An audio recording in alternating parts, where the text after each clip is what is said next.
आज डीएनए शब्द, DNA testing एक पॉपुलर टर्म है। गली गली मोहल्ले मोहल्ले में इसका इस्तेमाल होता है। लेकिन कभी आपने सोचा कि इस तकनीक के पीछे, इस खोज के पीछे जो शख्स है वह है चार्ल्स डार्विन।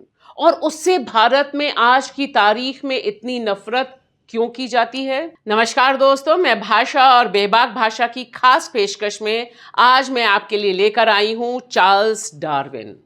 जी हाँ, वही चार्ल्स डार्विन जिनकी बदौलत आज की तारीख में दुनिया को डीएनए टेस्टिंग और कोरोना जैसी बीमारियों से लड़ने वाले औजार के तौर पर वैक्सीन्स मिली हैं। सवाल बहुत साफ साफ है कि आज की तारीख में 2025 में भारत के पाठ्यक्रमों से यानी बच्चों की किताबों से इस शख्स का नाम, इस शख्स की खोज को बीजेपी आरएसएस की विचारधारा ने क्यों डिलीट कर दिया है, क्यों हटा दिया है? क्योंकि यह तो वह इंसान है जिसने दुनिया भर को बताया था कि इंसान कैसे बना, इंसान बनने की क्रोनोलॉजी, बंदर, चिंपैंजी और फिर इंसान बनने का सफर इसने साथ साथ रखा था। और आज 2025 में बच्चे जो किताबें पढ़ते हैं, 9वीं 10वीं की किताबें, उन सब में से डार्विन की थ्योरी हटा दी है। वजह साफ है कि आरएसएस और भारतीय जनता पार्टी, या यूं कहें कि जो कट्टर उपद्रवी सोच है, वह यह बर्दाश्त ही नहीं कर पा रही थी कि इंसान, बंदर और चिंपैंजी को एक ही परिवार में आपने रखा। और उसने जो विरोध किया वह हमारे सामने है। और आज का दिन बहुत खास है क्योंकि आज ही के दिन हमसे, इस पूरी दुनिया से टाटा बाय बाय कहा था डार्विन ने।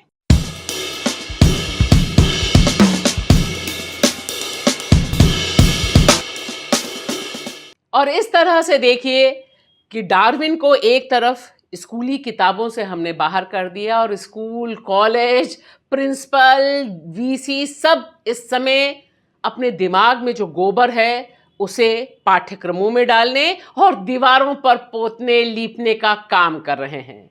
लिहाजा आज बेबाक भाषा की तरफ से हम चार्ल्स डार्विन के योगदान को सलाम करते हैं क्योंकि आज के दिन यानी 19 अप्रैल 1882 में उन्होंने दुनिया से विदा ली थी। बड़ा दिलचस्प लगता है कि कैसे चार्ल्स डार्विन की खोज से जुड़ा हुआ है यह सारा का सारा विकास का क्रम। क्या आप जानते हैं, जिस डीएनए टेस्ट से हम अपने शरीर की बीमारियों और उस बीमारी का अपने से पहले या पिछली की पीढ़ी के कनेक्शन को ढूंढते हैं, विवाद पड़ने पर बच्चे का असल माँ बाप कौन है उसका पता ढूंढते हैं, उसका वैज्ञानिक चार्ल्स डार्विन से गहरा कनेक्शन है। उन्होंने अपनी किताब on the origin of species 1859 और द डिसेंट ऑफ मैन 1871 में बताया था कि इंसान बनने की पूरी क्रोनोलॉजी क्या है। चार्ल्स डार्विन पैदा हुए 12 फरवरी 1809 में और उन्होंने विकास के सिद्धांत को इस तरह से प्रतिपादित किया। वह डार्विन का जो सिद्धांत था, जो प्राकृतिक चयन के माध्यम से विकास की प्रक्रिया को समझाया, उसमें डीएनए कुछ नहीं था। लेकिन 1953 में जब डीएनए की खोज हुई तब उसने दरअसल बेसिक चीज प्रूव की कि जो डार्विन कह रहे थे उसमें कितना दम है। क्योंकि डीएनए बताता है कि जो हमारी क्रोनोलॉजी है वह किस तरह से हमारी पीढ़ियों से जुड़ी हुई है, पहले की पीढ़ियों से और हमारे आने वाली पीढ़ियों में हमारे चेहरे, मोहरे, बीमारी, तमाम चीजों के कैसे रिफ्लेक्शन मिलते हैं। डीएनए का फुल फॉर्म बहुत मुश्किल सा है, इसलिए अक्सर डीएनए ही इस्तेमाल होता है, डीऑक्सीरिबो न्यूक्लिक एसिड। और इससे दरअसल यह पता चलता है कि जो हमारी हेरिडिटरी तत्व हैं वह किस तरह से एक पीढ़ी से दूसरी पीढ़ी तक जाते हैं। और आज की तारीख में और स्पेशली कोविड महामारी के बाद जिस तरह से इसका इस्तेमाल वैक्सीन में हुआ, उसने यह बताया कि हमें थैंक यू बोलना चाहिए डार्विन को। और डार्विन के सिद्धांतों का इस्तेमाल सिर्फ मनुष्यों के लिए ही नहीं, विलुप्त होती प्रजातियों को बचाने के लिए एक बहुत कॉमन फैक्टर है डीएनए। इंसान और बंदर दोनों का एक समान पूर्वज था, यानी एक कॉमन एंसेस्टर था। यही असली खोज है। इंसान, चिंपैंजी, गोरिल्ला और बाकी जितने प्राइमेट्स यानी बंदरों की प्रजातियां हैं, सभी के पूर्वज एक जैसे थे। वो पूर्वज ना इंसान था, ना ही आज का बंदर।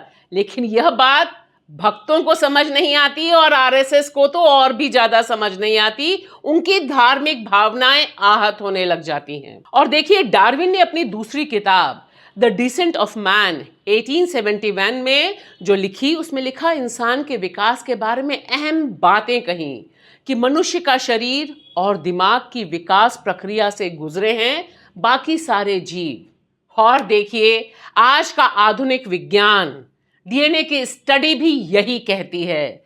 सारे संघी एक जगह हो जाएं तब भी इंसान और चिंपैंजी के डीएनए लगभग 98 to 99% मिलते हैं। लेकिन भक्तों, डरो मत।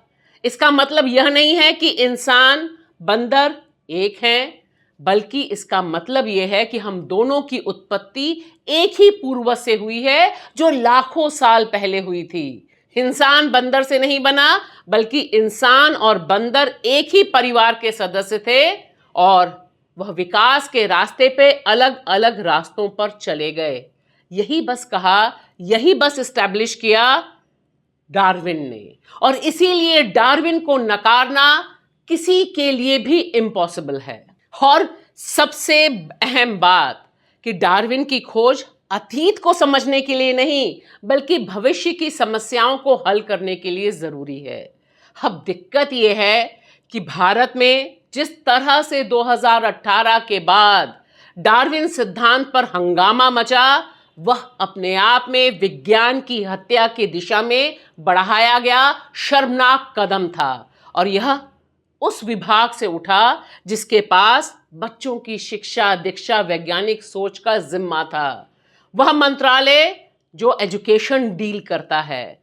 इसका सबसे बड़ा चेहरा बने सतपाल सिंह, जो एचआरडी स्टेट मिनिस्टर थे, भारतीय जनता पार्टी और संघ के व्यक्ति। उन्होंने 2018 में ऐलान किया कि भैया, डार्विन से मेरी भावनाएं आहत हो रही हैं। अब पता नहीं वह पुरानी मशीन में बैठ के टाइम मशीन जाते और डार्विन से इतिहास अपना ठीक कर लेते, वह अलग बात थी। लेकिन जिस तरह से उन्होंने कहा कि वैज्ञानिक रूप से डार्विन का विकासवाद सिद्धांत गलत है, और उन्होंने अपनी जिंदगी में किसी भी बंदर को मनुष्य में बदलते नहीं देखा, उससे उनके दिमाग का गोबर पब्लिक में आ गया।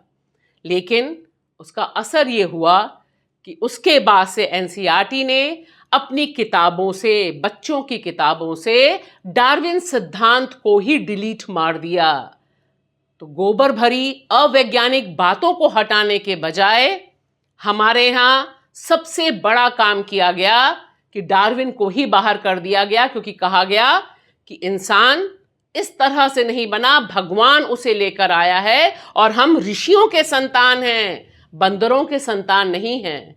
अब तब से लेकर आज तक जो कक्षा में बच्चे पढ़ते हैं, जो क्लासेस में बच्चे पढ़ते हैं, वह क्या साइंस पढ़ते हैं और किस तरह से उस साइंस का इस्तेमाल भी डीएनए टेस्टिंग में करेंगे, डीएनए के प्रयोग में करेंगे। क्योंकि आज कोई भी प्रयोग, कोई भी एक्सपेरिमेंट, कोई भी वैक्सीन बिना डीएनए पर आधारित होकर आगे बढ़ ही नहीं सकती।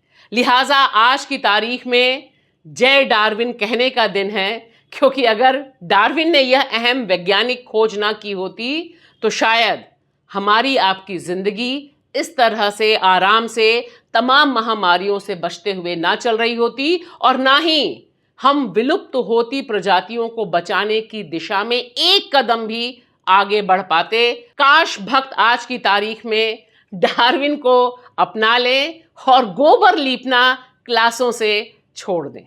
शुक्रिया।